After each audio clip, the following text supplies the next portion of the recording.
본문하시는 원재 스님께 일명을 이루어드리겠습니다.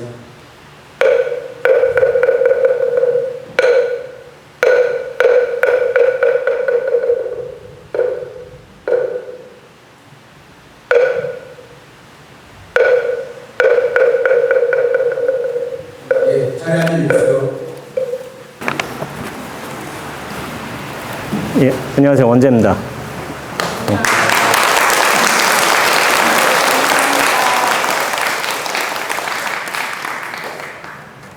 도림사가 저희 문중의 중심 사찰입니다. 물론 이제 수도암은 저희 도림당 법전 스님께서 저희 은사스님, 저희 문중에서 이제 노장님이라고 좀 상자들은 그렇게 부르고 있지만은 수도하신 어떤 중창하신 도량은 이제 그 수도암이지만은 이제 산림상에서 그리고 어떤 문중 스님들이 회의를 하고 모이는 기점이 되는 곳이 바로 이 도림사입니다. 도림사. 그래서 참 이 초하루라고 주지 스님께서 이제 법문을 이제 초청을 해주셨어요. 그래서 이 문중의 절에서 처음으로 이렇게 법문을 하게 된 거를 굉장히 영광으로 생각하고 여러분들 모여주셔서 이렇게 법문할 기회를 가슴에 감사드리고 있습니다. 많이들 모여주셨네요. 원래 초하루 이렇게 기도 많이 오시죠? 네.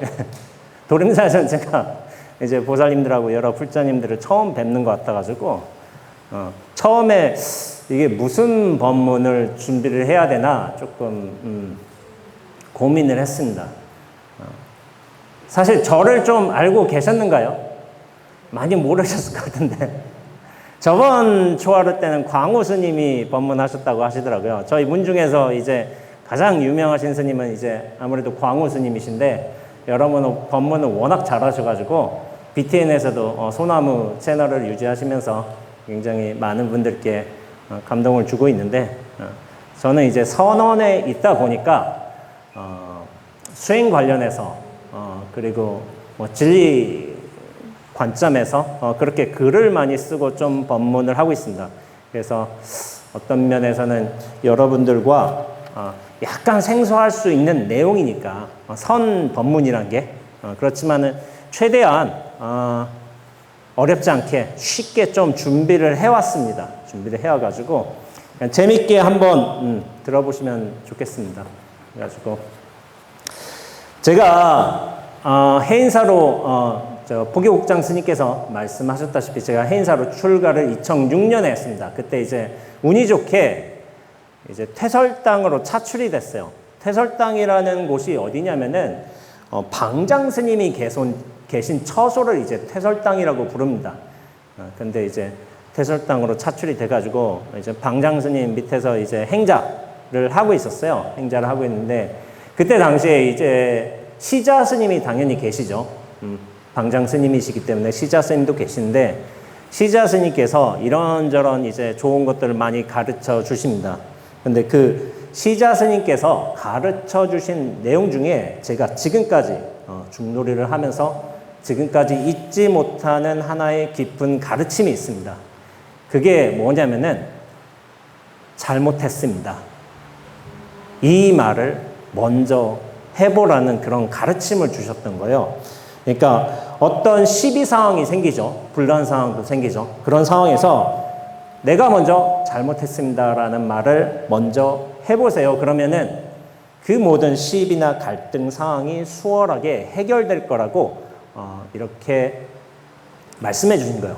사실 이 잘못했습니다의 공덕은 여기 지금 책이 올라와 있는데 제가 이번에 내게 된 책이 있습니다. 불광출판사에서 나 아직 열리지 않은 선물이라는 책이 있는데 그 책에 나온 하나의 글 중에 하나예요. 제목인데 근데 우리가 살다 보면은 여러 시비를 갈라야 하는 그런 상황들이 생기기도 하죠. 잘못도 있고 분란도 있고. 그런데 대부분의 시비는 어떻게 되냐면은 교통사고와도 같아요. 교통사고. 여기 혹시 한문철 TV라고 보시는 분 계세요? 되게 유명한 TV 채널인데 한문철 TV에서 어떤 거를 항상 얘기하냐면은 좀 되게 문구가 있어요. 유명 문구. 이번 교통사고 몇 대 몇 해가지고 이런 게 있어요.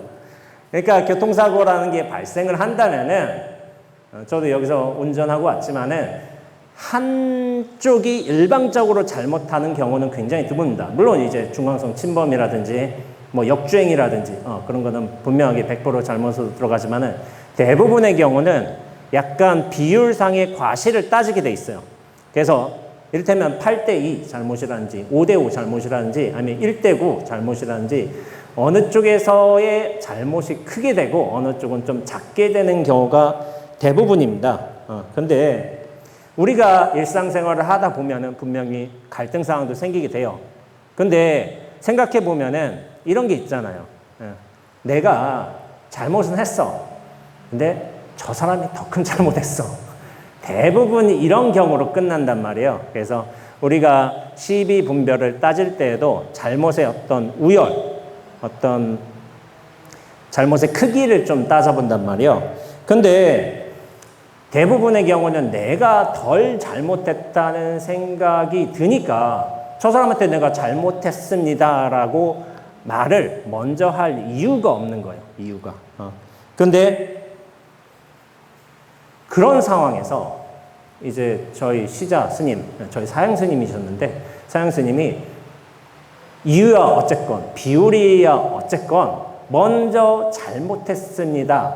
이 말을 먼저 해보라는 거예요. 그러면은 상황이 다르게 전개되어 가고 있다는 걸 스스로 확인할 수가 있습니다. 근데 누가 잘못했고 과실 비율을 따지고 누가 먼저 잘못했습니다를 먼저 하느냐, 거기서 자존심을 세우느냐, 그런 것도 물론 우리 일상생활에서는 굉장히 중요한 요소예요. 근데 제가 수행, 여기에 계신 분들은 어떤 이유로 간에 수행을 하시는 분들이에요. 수행을 하시는 분들은 뭐냐면은 수행을 하시는 분의 가장 큰 목적을 저는 이걸로 두고 있습니다. 뭐냐면은 내 마음의 고통을 더는 거. 그게 최고의 목적입니다. 남의 마음에 어떤 불편한 신경을 덜게 하는 거는 차후의 일이에요. 사실은 내가 먼저 편해져야 돼요. 내 마음이 안정되어야지만 비로소 그 안정된 기반을 바탕으로 해서 남의 마음을 좀 편하게 할 수도 있고 어떤 시비 관계도 잘 이제 정립해 가면서 그것을 융통성 있게 좀 해결할 수도 있습니다. 근데 내 마음의 고통을 덜지 못하면은 이게 상황이 해결되지가 않아요. 근데 내 마음이 좀 불편하다 하더라도 저 사람이 좀 잘못했다고 하더라도 내가 먼저 잘못했습니다라는 말을 먼저 해보시라고. 그 다음에 상황이 어떻게 가고 있는지 살펴보시라고 저는 그런 말씀을 종종 드리고 있습니다. 물론 내가 이렇게 될 수밖에 없는 필연적인 이유도 있어요. 이유도 있고 그리고 상대방의 어떤 태도 문제도 있어요. 다 있어. 그런데도 그런 거 다 걷어내고 일단 내가 먼저 잘못했습니다라는 말을 먼저 한번 해본다면은 여러분들이 아마 이런 경험을 해볼 겁니다. 그 모든 복잡한 신경이며 갈등 상황이 순식간에 소강이 되는 거예요. 소강이. 내가 먼저 잘못했습니다 하면. 제가 한번 이 글을 제가 사실은 오래전에 썼어요.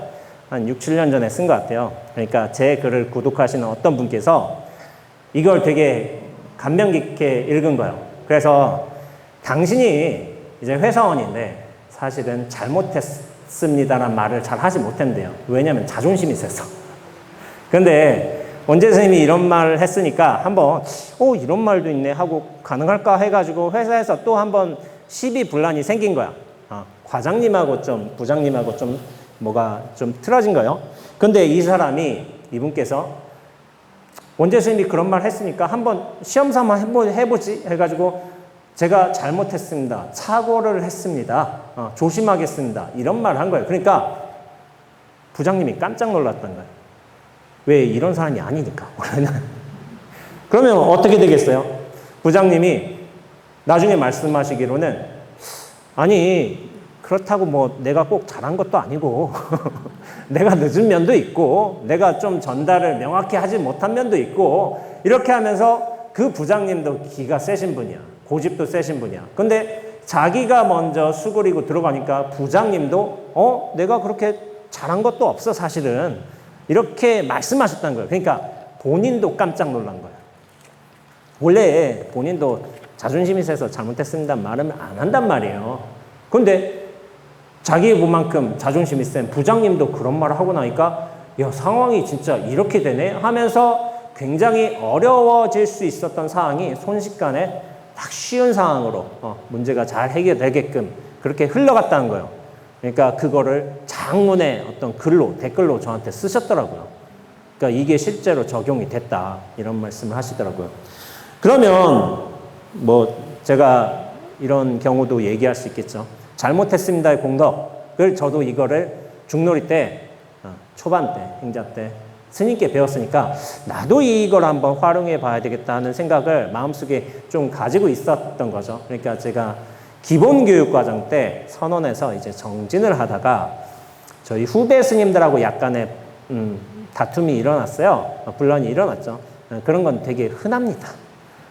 우리는 기본선언 들어가서 여기 이제 포교국장 선생님도 강원을 나오셨는데 여기에 한 5분의 1 만한 공간에 한 20명 집어넣는다고 해봐요. 그리고 4년 동안 같이 산다고 해봐요. 싸웁니다. 대부분. 여러분들도 마찬가지예요. 싸워요. 저희도 대판 싸웠어요. 그런데 규율이 중요하기 때문에 절의 기본 규칙이라는 게 있죠. 거기에 모든 자기의 어떤 판단 기준들을 다 녹여 들어갑니다. 그러면서 4년 동안 치고받고 싸우면서 언쟁도 하면서 목소리도 높이면서 그렇게 다 정리돼 가는 거예요. 그러면서 기준에 다 녹아들어요. 그렇게 되는데 어쩔 수 없이 저도 이제 기본선언 때 이제 잘못한 게 있잖아요.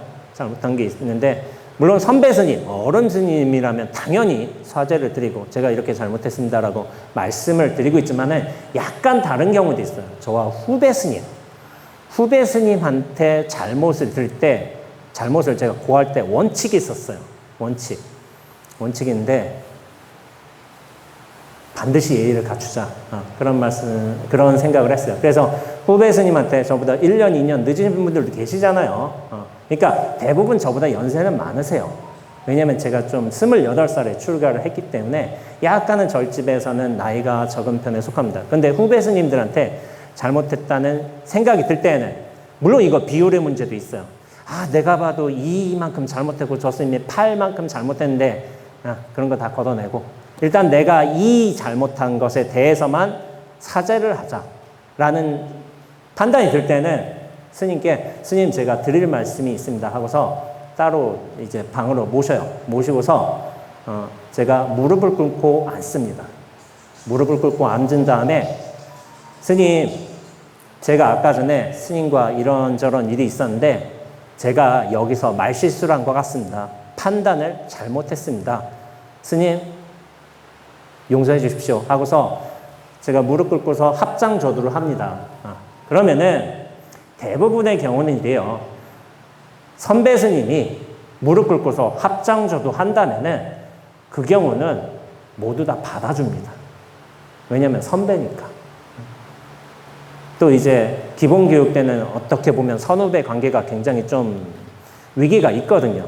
그런 상황에서 선배가 무릎 꿇고서 합장조도 하게 되면은 후배 스님께서 아니 스님 왜 이러십니까?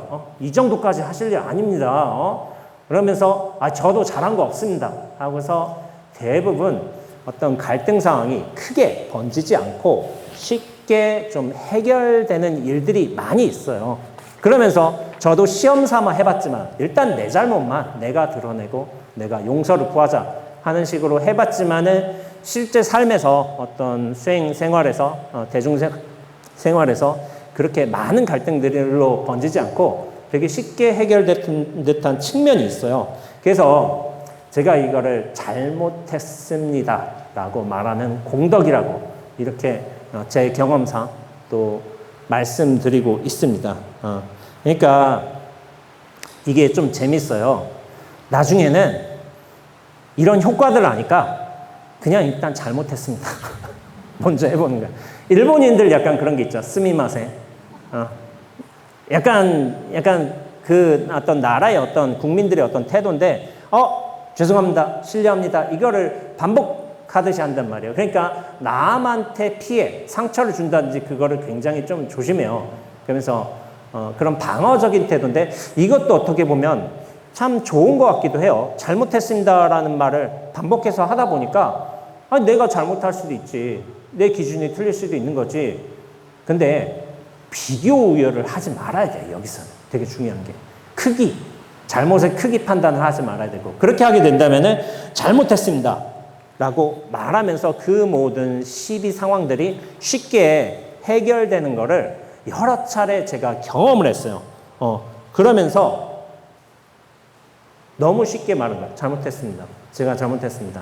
물론 자존심 있어요. 저도 자존심 센 사람이라서.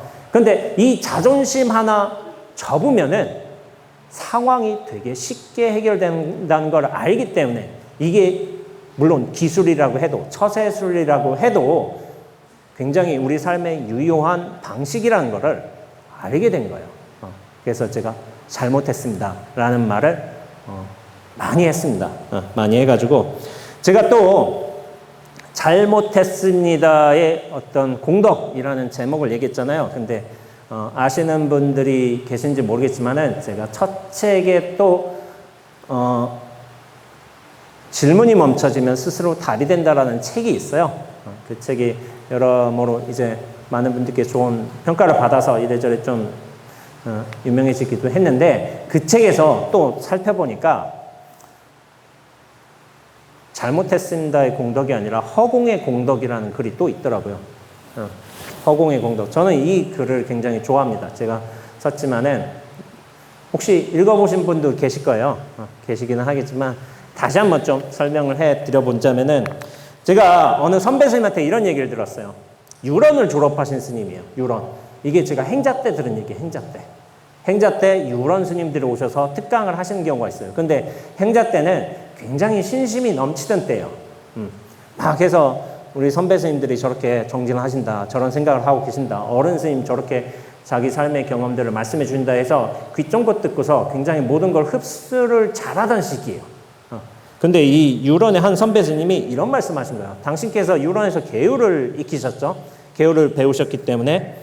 그러면서 굉장히 해인 유런을 다니면서 또 스님에 대한 자부심도 있고 율에 대한 어떤 믿음도 있고, 그러면서 굉장히 당당하게 좀 사시던 때였어요. 근데 만행을 하던 도중에 어느 시장에 가신 거예요. 시장. 우리가 스님들이 뭐 공부한 때도 있지만 공부를 약간 쉴 때에는 어떤 세상 도처를 다니면서 자기 공부를 점검하고 사람들과 소통하는 시간을 갖기도 합니다. 아시는지 모르겠지만 저는 공부가 하도 안 돼가지고 2년 정도 세계 일주를 다녀온 적이 있습니다.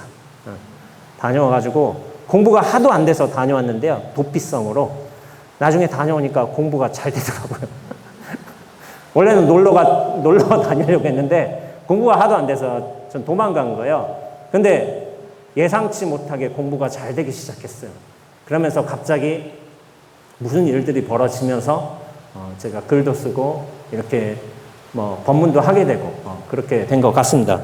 근데 이 스님이 시장을 갔는데 노점에 있는 거예요. 노점에서 어떤 스님이 고기하고 소주를 테이블에다 놓고서 그렇게 태연하게 드시고 계신 거예요.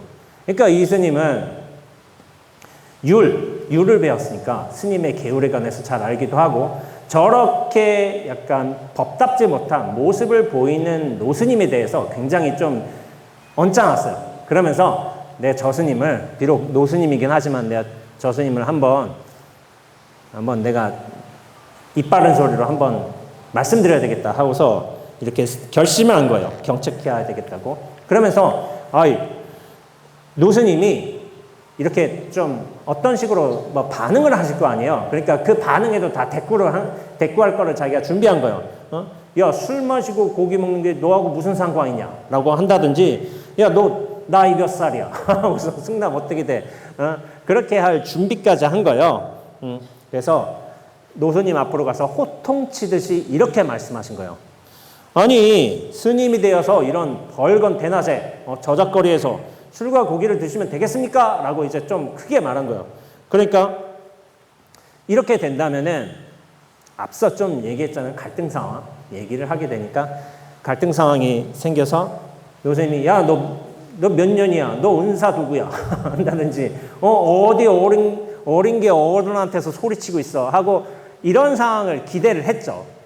여러분들 일반적으로 약간 좀 다툼 상황이 생겨도 그러지 않는가요? 뭐 이를테면 주차 시비라는 게 뭐 생긴다면은 뭐 여러 상황들이 생기는데 일단 그런 상황이 있잖아요. 너 나이 몇 살이야? 이런 식으로 좀 얘기하는 경우도 있죠. 근데 이제 그렇게 된다면 요즘 세상은 좀 무서워요. 나이 가지고 통용되는 시대가 아니게 됐습니다. 예전에는 이게 됐어요. 한 3, 4년 전에는.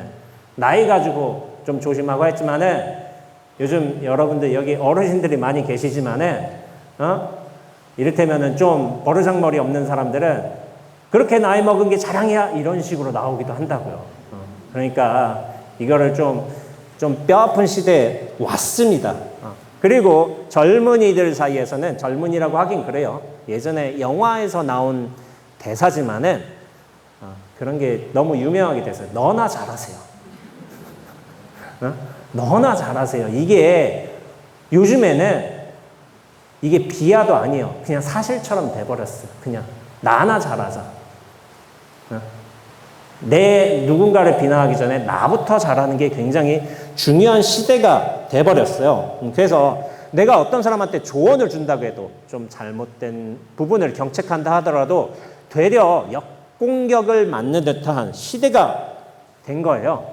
그런데 사실 이렇게 좀 이런 시대가 좀 안타깝긴 하지만은 근데 이런 시대에서 잘 살아남을 수 있는 방법은 있어요. 그 방법이 뭐냐면은 상대방한테 조언하려고 하지만 않으면 편합니다. 내가 지적하지 않고 조언 안 하고 이렇게 경책만 안 한다면 사실 되게 편해요. 근데 내가 저거 잘못된 거 보이는데 저거 분명히 잘못됐는데 하지만은 그걸 경책하려 들면은 역공격이 굉장히 많이 들어오는 시대이기 때문에 조언을 안 하는 게 어떻게 보면은 가장 편한 좋은 처세술일 수도 있고 조언을 한다면은 제 삶의 어떤 기본 원칙이기도 하지만은 조언을 원하는 사람한테만 해주는 게 사실은 굉장히 좋습니다. 내가 이런 생각하는데 한번 내 생각을 한번 들어볼래? 하고서 뭐 이런 식으로 좀 조심스럽게 얘기를 해본다든지 물론 이제 그렇게 한다면은 저쪽에서도 좀 받아들일 준비가 됐어요. 너 이거 잘못했어. 이렇게 하지 마. 라고 할 수 있는 거는 충분한 인간관계의 어떤 신뢰가 성립되었을 때는 그게 가능해요. 그러나 그런 신뢰관계가 없다면은 조언도 굉장히 조심스럽게 해야 됩니다. 그러나 조언도 하지 않고 잘 사는 방법이 있어요. 내가 정말 잘 살면은 저쪽에서 조언을 찾아옵니다. 조언을 해달라고. 내가 정말 잘 살면 여기저기서 물어오는 거예요. 어떻게 하면 그렇게 될 수 있죠? 여기서 무슨 역할을 해야 될까요? 이 갈등 상황은 어떻게 해결해야 될까요? 그렇게 조언을 해주시는 경우가 바라는 경우가 있어요. 그래서 부처님 경우 같은 경우에 양족존이라고 하죠. 여러분들 아시죠? 양족존. 무엇이 갖춰졌다고 양족존이라고 하시죠? 예, 지혜와 복덕이 갖춰졌다고 양족존이라고 합니다. 지혜와 복덕. 그러니까 지혜라는 것은 깨달음을 말하고 복덕이라는 것은 어떤 감화력, 교화력이라고 좀 해도 좋을 것 같습니다. 근데 어르신들이 많이 계세요. 제가 어르신 많이 계실 거라고 생각했지만은 지혜, 여러분들이 수행을 잘해서 부처님 말씀을 잘 믿어서 그런 어떤 지혜의 가르침을 배우고 익히고 할 수도 있지만은 복덕이라는 것은 뭐냐면은 감화력인데 요즘 세상은 어떤 보살님이 그런 말씀하세요. 요즘 세상의 복덕은 되게 쉬워요. 복덕을 쌓는 방법은 내가 지혜는 없을지언정 복덕을 쌓는 방법은 이런 말씀을 하시더라고요. 입은 닫고 지갑만 열면 된대요. 입은 닫고 그냥 지갑만 열면 복덕이 쌓인다는 거예요. 그러니까 이게 참 그런 시대가 됐어요. 그러면서 지가 어른 스님들도 그래요. 저희 스님들이 많이 계시지만은 우리 뭐 후배 스님들을 위해서 밥을 잘 사주신다든지 야, 너 가는데 뭐 용돈이라 써라 하신다면 훌륭하신 스님이 된다. 딱히 이제 지혜 가르침을 펼치지 않으셔도 복덕이란 건 지금 시대에는 굉장히 쉬운 요소가 됐어요. 그런데 자본주의 시대에는 돈을 많이 가지는 게 능사가 아니에요. 그 돈을 잘 굴리는 것, 잘 쓰는 것, 그것이 복덕이 되는데 여러분들 경험상으로도 그럴 거예요. 자녀들이 효를 하는 방법도 아주 여러 가지가 있어요. 저희 부친 같으신 경우에는 참 대단하셨어요. 그분께서는 저희 조모님께, 할머님께 매일 전화를 드리시더라고요. 저는 그걸 보고 자라왔어요. 어머니 어디 편찮은 데 없으세요? 저녁은 드셨어요? 항상 전화하세요. 항상 매일. 여러분들 뭐 자녀분들 중에 효자가 당연히 계실 수도 있겠지만은 매일 전화해서 아무런 일도 없어요, 사실은. 근데 밥 잘 드셨냐고, 비 안 오냐고, 오늘 같은 날 어디 새는 데 없냐고, 그런 걸 항상 물어오신 거예요. 그러니까 할머니께서 항상 하신 말씀이 야, 그만 전화해. 근데 이거 좀 약간 반복적으로 그냥 하신 말씀이셨던 거예요. 부친은 계속 전화해요. 그런 모습을 제가 봤습니다. 굉장히 효자셨어요. 효자셨지만은 요즘 시대는 또 효도 다른 방식으로 구현된다고 하더라고요. 부모님들이 아들, 자식한테 원하는 효도가 사자성어로 있다고 하대요. 뭔지 아세요? 사자성어로 나온대요. 계좌이체라고. 계좌이체 해주면 효래요. 사자성어. 아니, 요즘 사람들이 그렇잖아요. 예전에는 추석 때 무조건 집에 갔어요. 시골집에. 근데 요즘엔 그렇지 않습니다. 연휴가 한 5일 생긴다고 해봐요. 앞뒤로 뭐 주말 끼어가지고. 그러면 해외 갑니다. 해외 가는 집안이 정말 많이 늘어났어요. 제 주변에도 그래요. 그냥 놀러 가요. 어머니, 아버지한테 안 가고. 근데 어머니, 아버지한테 이를테면 그런 거야. 한 300만 원. 계좌이체 해드리면은 아이 뭐 도로도 막힌데 뭘 꼭 와 하고서 아이 좀 쉬어 이번에 아유 일본 놀러 갈 수도 있지 하면서 돈이 중요한 게 아닌 거예요. 그 돈을 받아가지고 여러분들 요즘에는 60대도 노인이라고 부르기가 힘든 시대에 왔어요. 제가 어렸을 때는 60이면 환갑잔치에서 마을의 어른으로 굉장히 됐지만 지금 60 노인네라고 한다면 굉장히 기분 나빠합니다. 노인이라고 한다면은. 저희 모친도 병원에 갔다가 의사 선생님이 할머니라고 한 거야, 할머니. 그때 66인가 그랬는데 내가 무슨 할머니야 했는데 할머니 맞거든요, 사실. 손주 있잖아. 손주가 초등학생인데 할머니 맞지. 근데 내가 뭐 할머니야 하고서 당신은 안 늙었다 이거야, 아직은. 지금 60은 이제 경로당에서 명함도 못 내밀어요. 이제 커피 타다 드려야 돼요. 80 형님들한테. 안 되는데, 지금은 60, 이제 나이가 많은 세대는 아니지만은 60이라고 해도 굉장히 젊어요. 그래서 어떤 자본의 어떤 약간 여유만 있다 한다면은 아들네 살림살이는 그쪽 집안 살림살이에요. 나는 내가 잘 사는 게 중요한 거예요. 다만 내가 이 자식을 키워왔기 때문에 그런 종류의 어떤 봉양을 받을 수 있다면은 좋은 일이죠. 좋은 일이어서 그렇게 아들네는 아들네로 놀러 가고 나는 나대로 잘 놀러 다니면 돼요. 그러면은 아무런 문제가 없습니다. 지금처럼 물론 이제 저희 부친처럼 매일 전화하고 그렇게 지극한 효자도 있는 법이지만은 이 자본주의 시대에 맞춰서 돈이라는 게 모든 거를 평가하는 건 아니지만은 그렇게 여유로운 생활 조건을 드릴 수 있다면 그것도 효라고 말해도 이게 아무런 문제가 안 생겨요. 요즘 세상에는. 그런데 제가 한 보살님 같은 경우 이런 얘기를 들었어요. 당신네 아들이 조금 불만이란 거야. 그래서 제가 물었어요. 뭐가 불만인데요? 하고서 아니 주말에 맨날 게임만 하고 새벽에 자고 아침에 늦게 일어나고 또 게임하고 어디 뭐 그런데요. 그래서 주중에 뭐 하냐고 물어본 거예요. 직장가인데요. 직장인데 직업군인인 거예요. 직업군인. 직업군인이어서 주중에는 군대에 있어. 근데 주말에 집에 와. 근데 금요일에 딱 퇴근해서 어정어정 밤새도록 게임하고 아침에 늦게 일어나고 그런데 그러면은 보살님은 왜 뭐가 불만이냐고 하니까 아니 주말인데 좀 운동을 한다든지 뭐 영어 공부를 한다든지 그러면 좋겠다는 거예요. 그래서 그 아들 나이가 몇이에요? 24살이래. 그럼 월급 받으면은 군인이자 직업군인.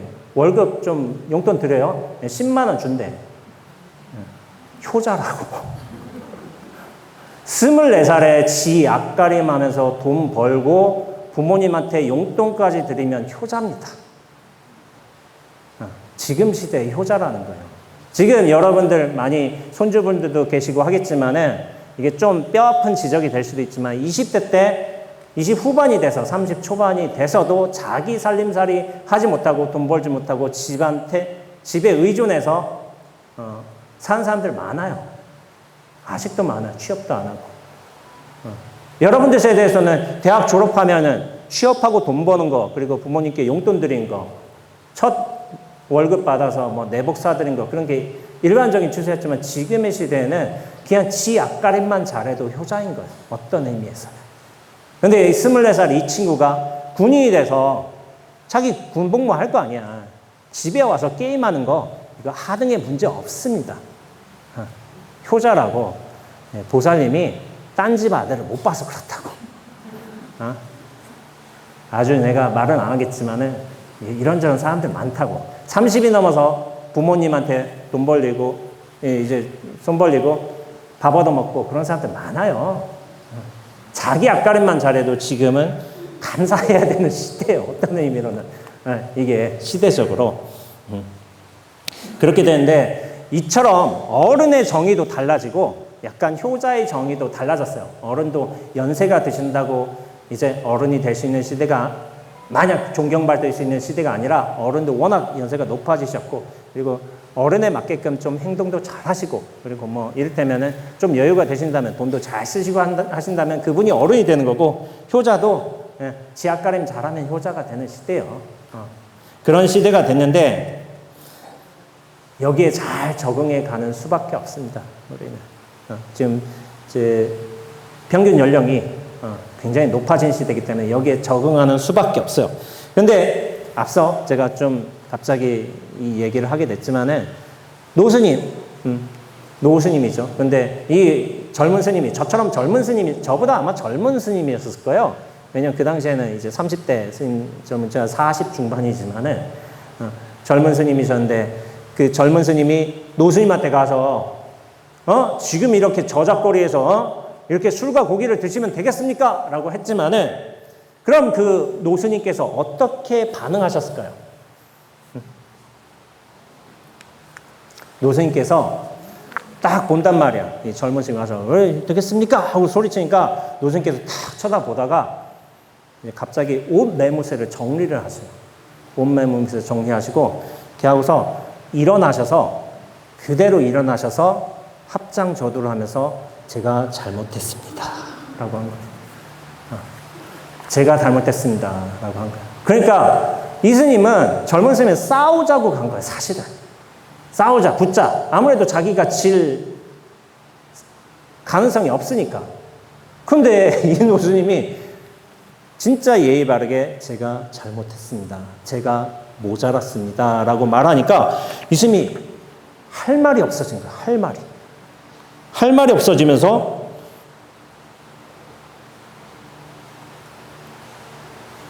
아무 말도 못하고 돌아왔어요. 그러면서 이 스님이 아니 이게 도대체 무슨 상황인 거지? 하고 자기 자신도 혼란스러웠다는 거예요. 분명히 싸울 상황을 예상하고 갔는데 잘못했습니다. 저 한마디에 할 말이 없어집니다. 할 말이. 그런데 이 노스님을 저는 굉장히 지혜로운 분이라고 생각하고 있어요. 왜냐하면은 그 잘못했다는 걸 인정하는 것도 쉽지가 않은데 사실 그 저작거리 시장 바닥에서 노스님하고 젊은 쌤이 언성 높여가면서 싸운다면은 그게 얼마나 좀 보기가 껄끄러운 일이겠어요. 근데 그런 갈등 상황을 만들지 않은 것이 저는 노스님의 굉장한 지혜이고 여유라고 생각하고 있습니다. 굉장히 내공이 높으신 거예요. 근데 모든 갈등 상황은 이렇습니다. 뭐냐면은 내가 생각하는 거, 내 기준. 이것 때문에 생긴 거예요. 내 기준을 상대방한테 강요하다 보니까 내 기준을 놓지 못하다 보니까 서로 다 부딪히는 거예요. 물론 젊은 스님이 유를 공부했고 노스님이 잘못했다는 거를 그렇게 지적은 했지만 노스님의 지혜는 뭐냐면은 내 기준을 잡지 않았다는 거예요. 그 상황에서. 그래서 일어나서 정말 가지런한 예의를 표하면서 스스로 겸허한 마음으로 제가 잘못했습니다. 모자랍니다. 라고 말을 하니까 상황이 해결된 거예요.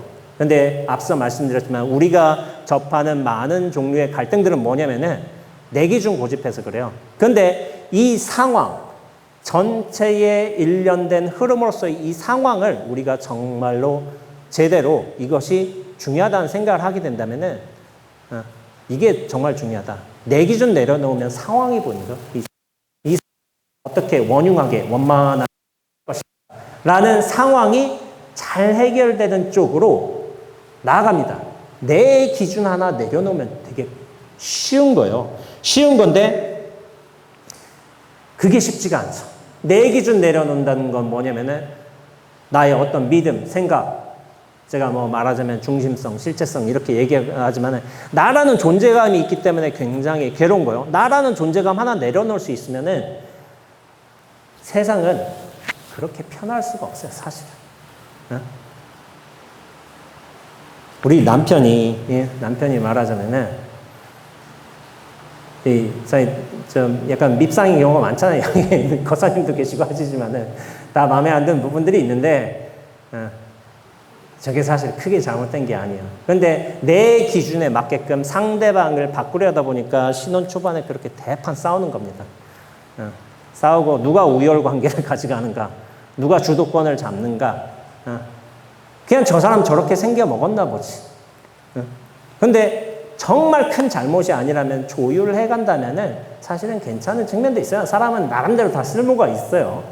근데 내 기준에 맞게끔 아까 전에 아들처럼 내 기준에 맞게끔 주말에 야, 너 영어 공부 좀 하지. 야, 수영 좀 하지. 아니에요. 저 아들은 자기가 스트레스 푸는 방법도 있어요. 그걸 인정해줘야 되는데 내 기준을 강요하다 보니까 괜히 부딪히지 않을 일에도 부딪히는 거예요. 그래서 제가 이런 젊은 스님과의 어떤 갈등 상황을 노스님에 비견돼서 말했지만은 제가 이 노스님의 마음을 허공에 비유했어요. 허공. 노스님의 마음은 텅 빈 허공과 같아가지고 젊은 스님이 횃불을 들었어. 이렇게 스님이 이렇게 잘못했어요. 이렇게 지적하려고 딱 했는데 허공과 같아서 타지 않는 거예요. 스님은 분명히 이 잘못된 부분을 태우려고 내가 여기 불살려고 그래서 갈등 관계 만들려고 했지만은 해보니까 없어. 뭐지? 하고서 그냥 돌아간 거예요. 제가 지난 토요일에 조계사에서 이제 법문을 하게 되는데 그때 빈배와 같은 마음이라는 좀 그런 주제로 법문을 하게 됐어요. 청년의 대상으로 하게 됐는데 내 배가 내 마음이, 내 분별, 의식이, 기준이 다 쉬어진다면은 빈배와 같아서 사람들이 시비를 걸지 않아. 여기 내가 배 몰고 가는데 저기서 누가 배가 오는데 여기 잘못했어. 여기 돌아가. 부딪히면 어떠려고. 지금 뭐 하는 짓이야 하고 온갖 생각을 하지만은 알고 보니까 빈배였어. 막 사람 욕하려고 했는데 배 모는 사람을. 근데 빈배라면 누굴 욕해요? 욕할 게 없습니다. 근데 그렇게 내가 빈배와 같은 마음을 지닌다면은 세상 사람들이 나한테 시비 구설수를 만들지 않는다. 이런 가르침을 장자께서 주신 게 있어요. 빈배라는 시인데 허주인가 그래요. 그런 게 있지만은 노스님의 마음을 제가 허공과 같이 비유했지만은 허공과 같은 이러한 마음을 사실은 제가 어느 구절에서 따왔냐면은 사실 영가 형각 스님의 증도가라는 시가 있어요. 그 시에서 제가 따오게 된 거예요. 영가 형각 스님의 증도가에서 이런 구절이 있습니다. 종타방 임탑이하라. 파와석천 도자피로다. 남의 비방에 따르고 남의 비난에 맡겨두라. 불로 하늘을 태우려 하나 공연히 자신만 피로하리로다. 그러니까 우리가 횃불을 들고서 다 태울 수 있어. 물건을 태울 수 있죠. 나무도 태울 수 있고 종이도 태울 수 있고 횃불은 다 태울 수 있어. 근데 횃불은 태울 수 없는 게 있습니다. 허공은 못 태워요. 횃불은 절대로 허공을 태우지 못합니다. 그러나 이 허공은 횃불마저도 살아날 수 있게끔, 잘 타오를 수 있게끔 산소도 공급하고 공간도 주고 그 모든 인연법들이 펼쳐지게끔 하는 굉장히 큰 공덕, 자리를 마련하고 있어요. 이게 허공의 공덕인 거예요. 그래서 노스님의 마음은 시비, 분별, 판단, 존재감은 다 비워져 있어서 설령 저 젊은 스님이 싸우자고 했다 하더라도 그걸 슬쩍 피해갈 수 있는 굉장히 큰 허공과 같은 마음이셨던 거예요. 내가 존재감을 강조하지만 않는다면, 내가 내 기준만 세우지 않는다면 그 모든 시비, 구설수가 들어온다 하더라도 싹 흘려보낼 수가 있는 거예요. 노스님이 어떻게 보면 그 허공과 같은 무심을 지니셨던 것이기도 하고 빈배와 같은 마음을 지니셨던 거예요. 그래서 이 스님이 도대체 자기가 무슨 잘못이 있었던가 그거를 한번 되뇌게끔 하는 그런 공덕도 갖추신 거예요. 도대체 뭐가 잘못했던 거지? 내 이 마음은 뭐였던 거지? 저 무심 앞에서 다 수그러져 든 거고 다 녹아든 거예요. 이 무심의 공덕이 정말 큽니다. 근데 여기서 잠깐 제가 별 외의 이야기를 한번 해드릴까요? 책에는 쓰진 않았는데 그럼 이 노스님은 잘못했습니다 라고 얘기하고서 이 젊은 쌤이 갔잖아요. 제가 확신하건대 그 자리에 앉아서 고기하고 술 다 드셨습니다. 제가 보기엔 그래요. 제가 이런 고수들을 좀 많이 만나봤는데 이 스님이 잘못했다고 했지 앞으로 먹지 않겠다 이런 말을 한 건 아니잖아요. 이 스님은 분명히 그러셨을 거예요. 그래서 뭐 지금 자리를 뜨겠다, 뭐 참여하겠다 이런 얘기를 한 건 아니잖아요. 그러니까 고수예요, 고수. 그냥 상황이 오더라도 슬쩍 내 기준 내려놓고 쓱 지나가면 다시 상황으로 돌아가는, 이게 사실은 엄청난 거예요. 엄청난 거. 그러니까 처세처럼 보일 수는 있지만은 순간적인 위기 상황에, 갈등 상황에 자기를 고집하지 않는다는 거는 진짜 엄청난 힘이고 여유입니다. 그래서 소주 드리면서 어떻게 했어요? 아유, 젊은 것이 고생이 많네 하고서. 그러니까 기준을 가진 사람이 괴로운 거예요. 기준을 안 가지면은 안 괴로워요. 그래서 제가 이제 이런 말을 들은 적이 있어요. 그러면은 제가 이런 말을 한다면은 스님은 그럼 요즘에도 잘못했습니다를 자주 하세요? 이렇게 잘 하세요? 그럼 물어보는 경우가 있어요. 별의 이야기지만은 예, 저는 안 합니다. 아니 그러면은 지금까지 잘못했습니다라는 말을 하라면서 왜 안 하냐고 본인은 이거 말 다른 거 아니냐라고 말씀하시는 분들도 계세요. 근데 제가 여기서 약간 이제 좀 다른 식으로 말씀드리자면은 저는 왜 안 하냐면은 잘못했습니다라고 말할 수 있는 상황을 만들지 않습니다. 그게 사실은 더 큰 거예요. 시비 구설수가 올라왔을 때 내가 잘못했다 하면 해결되지만은 애초부터 그런 상황을 만들지 않는 게 훨씬 더 중요합니다. 그래서 잘 하지 않는다는 거예요. 근데 저도 뭐 제가 놓치는 게 있을 수도 있겠죠. 근데 초반에는 제가 어리석어가지고 제 기준도 세가지고 상대방 때문에 제가 괴로운 일들이 많았어요. 그러니까 이런 방편법으로 내가 잘못했습니다, 제가 잘못 판단했습니다, 이걸 말씀드린 게 맞아요. 그게 자기 수행으로 좋은 것이고 자기네 기준 집착심을 내려온 데도 좋은 것이고 어떤 무신과 같은 허공과 같은 텅 빈 마음으로서 이렇게 개합하기에 훨씬 좋은 방편법이고 수행법입니다. 그래서 제가 이제 마지막 말씀을 드리자면은 45분 지났는데요. 5분 이내로 끝내보도록 하겠습니다. 좀만 기다려 주십시오. 어르신들. 예, 보왕산매론이라는 책이 있어요. 책이 논서가 있는데 거기서 명나라 이제 묘엽 스님께서 어려운 일들을 겪게 될 적에 어떤 마음으로 이거를 대해야 되는지 그거를 말씀하신 게 있어요. 근데 거기서 10가지가 나오세요. 10가지 가르침이 있는데 여러분들 아마 많이 들어보셨을 거예요. 그 10가지가 뭐냐면 몸에 병이 없기를 바라지 말라. 세상살이에 곤란함이 없기를 바라지 말라. 공부하는데 마음에 장애가 없기를 바라지 말라. 수행하는데 마가 없기를 바라지 말라. 일을 꾀하되 쉽게 되기를 바라지 말라. 사기되 이롭기를 바라지 말라. 남이 내 뜻대로 순종해 주기를 바라지 말라. 굉장히 중요하죠. 부부관계에서는. 지금은 이미 약간 초탈하셨을 나이의 어르신들이 많이 계신데 초탈을 많이 하셨을 거예요. 그리고 공덕을 베풀려면 과보를 바라지 말라. 다 바라지 말라죠. 내가 원하는 어떤 이득, 내가 원하는 어떤 상대방의 변화, 모습을 바라지 말라는 거예요. 이익을 분에 넘치게 바라지 말라. 그러면서 마지막 구절이 있어요. 마지막이 뭔지 아세요? 보왕산매론 마지막. 억울한 일을 당하여 밝히려고 하지 말라. 억울한 일을 당했는데 밝히려고 하지 말라고 했어요. 묘엽 스님께서. 근데 이게 법륜 스님한테는 큰 고민거리이셨다는 거예요. 당신께서 사회활동도 열심히 하시고 어떤 시비도 잘 가르시고 그렇게 하시지만 젊으셨을 적에 도대체 억울한 일을 당해서 밝히지 말라는 게 저게 말이 되나? 이렇게 고민하셨다는 거예요.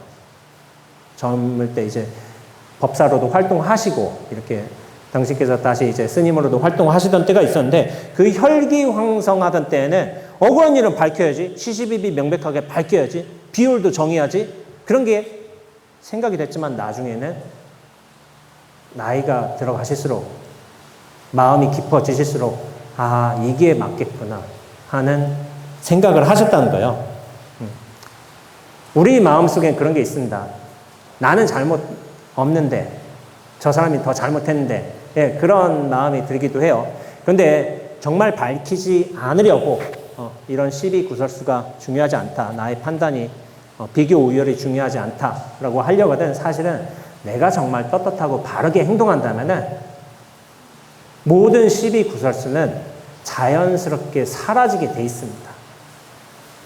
오히려 내가 그 시비 구설을 비유를 어떤 밝히려는 그 마음 때문에 그 모든 갈등 상황이 더 크게 증폭이 되는 면도 있어요.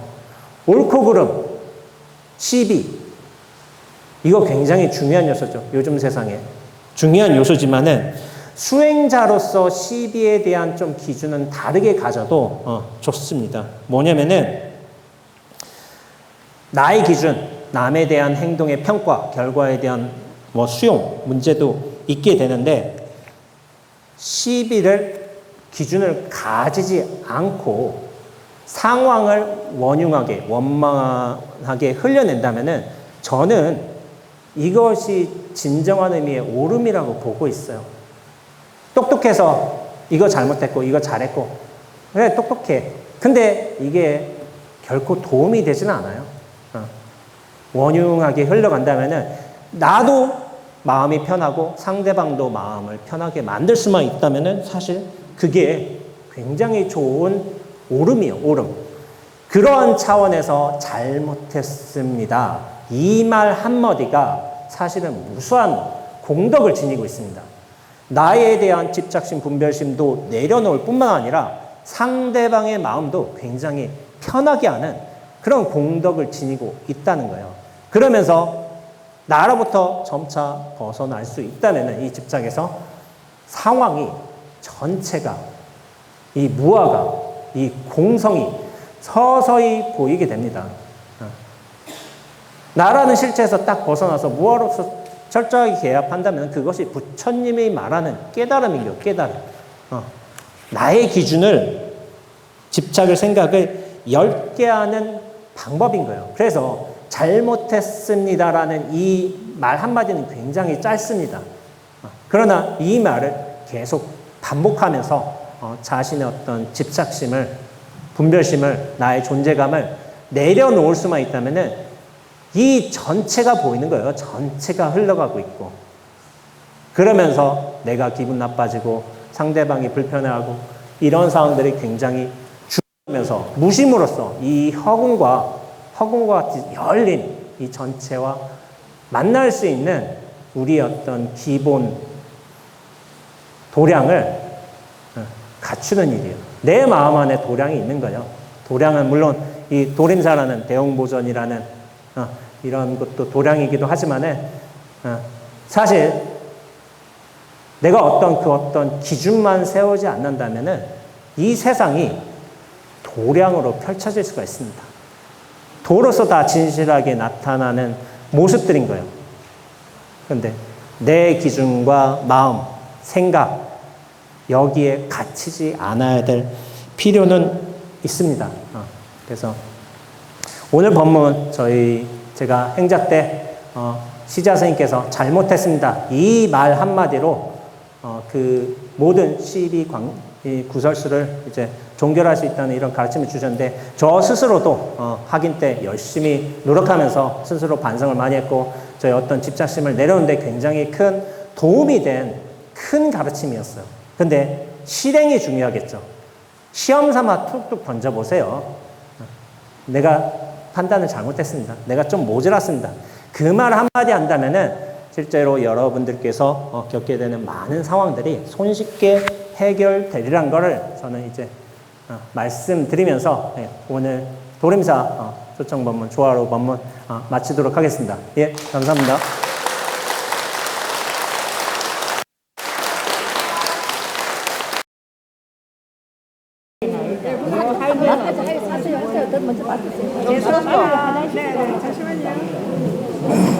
예. 네, 재밌게 보세요. 무슨 옥순? 황옥순.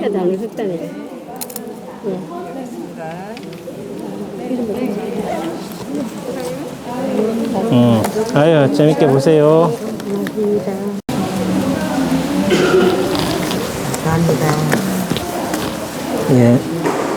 진심화 보살님.